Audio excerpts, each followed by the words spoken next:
That was De Rivera that featured on the who's first there? Oh, that was James LaRue again on the piano and keyboard. On the flute, we had Miss Ichel Betancourt. On the guitar, Blake O'Neill. Once again on the trumpet, Brandon Barbie. And we had the three-headed percussion monster of Evan Luna, Anthony Pacheco, and Israel Yanez. That's one of the good monsters to have. All right, we're quickly going to run out of time here, but we want to make sure we get one more Eddie Durham tune in here. This is an Eddie Durham tune that not everybody thinks of as an Eddie Durham tune. But according to most jazz historians and scholars, this is most definitely an Eddie Durham arrangement. And this is a tune that didn't even start out under its own name. This tune first came out in 1930 as the Tar Paper Stomp, and then went through a few different iterations. And even under its current name, In the Mood, was not recorded by Glenn Miller first. In fact, Artie Shaw had like a 6-minute version of it that he never recorded because the audience didn't like it. But when Glenn Miller was in the studio recording in 1939 and had Eddie Durham in there doing some arrangements for him, they came up with this arrangement, which has gone on to be probably the most enduring song of the big band era. You still can't go anywhere in the world where people don't recognize Glenn Miller's classic In the Mood. It's also got Eddie Durham into the Grammy Hall of Fame through this song, which is well-deserved. We're so lucky to have the Calaboose Museum here. We're so lucky to have, of course, Topsy Durham here, too, to carry on Eddie Durham's legacy and to kind of let people know, yes, let's give them a hand. To let people know about this San Marcos native who had such a huge influence over early jazz, not just big band, but over jazz guitar, which we didn't get a chance to talk to. He's widely credited of being one of the first electric guitarists and possibly being the first one to record an electric guitar solo with Jimmy Lunsford in 1935 on, I believe, a tune called White Lightning. But Eddie Durham was a pioneer in trombone and guitar, in arranging and composing, and just had such a huge musical legacy, and we feel that he definitely needs to have a wider range of knowledge. But In the Mood is a really interesting one, because like I said, he's not credited. It just says, when you look at the music, it just says, by Joe Garland, which doesn't tell you anything. Joe Garland did a lot of arrangements for a lot of big band tunes, but Eddie Durham had a big hand in the one that we all know and love as In the Mood. So I want to, again, thank you to the Calaboose Museum. Thank you for having us at this festival. We're the Texas State Jazz Ensemble, of course, from right, everyone knows where Texas State is, just a few blocks that way. But we're really happy to be able to play this, especially now that the festival's in October. It's when school's in. It's when it's a lot cooler than in August when it used to be. So this is a great thing for us to be able to do. Also a great experience to get playing outside and learn how to deal with that as well. But, so we're going to do In the Mood. This is going to feature Brandon, again, on the kind of famous trumpet solo, as well as Joseph and Joshua, the little saxophone battle. So even if you don't know the tune when I say it, as soon as you hear the saxophones play the first 4 notes, you'll know this tune. So here's Eddie Durham's arrangement of the great In the Mood.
got some of the names wrong here. You've got Lester Young up here, and you've got Herschel Evans up here, and you got the whole basic band here. You guys sound great.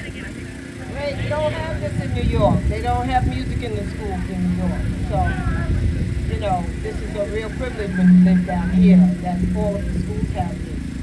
So, I wanted to let everyone know that the Durham family lived on this lot. There was a house over there, and my father was born here, and his father was the town fiddler, and the house next door, the Cephas house, they were the town blacksmiths. And so this was quite the district, and you know there's a church next to that that's, you know, boarded up from the 1800s. So this was quite a district right here. And now the Calaboose Museum, that building was,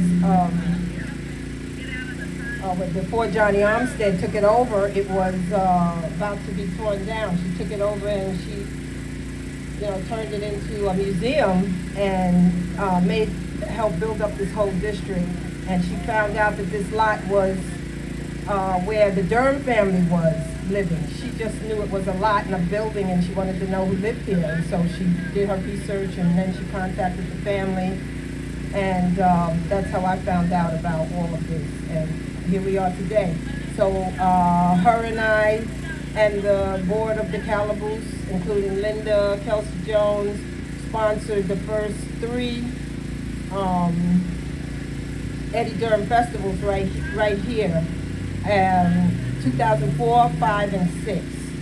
And then Texas State University picked it up after that, even though they were involved in helping us with space, you know, rehearsal space and that type of thing, but we sponsored the first 3 festivals. And Dr. HAMRICK, I want to present you with an award. And we are renaming this park to the Eddie Durham Pavilion Park Hall of Fame. So you have been presented with the Hall of Fame Award from Eddie Durham because you played here. It's a pleasure to meet you.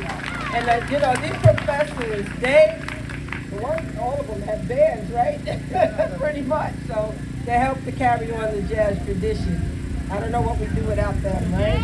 So they teach it to the next generation, and he produced another Lester Young and Herschel Evans. Okay, Yamilka, where are you? Oh, you got it? Did you get it? Okay, there you go.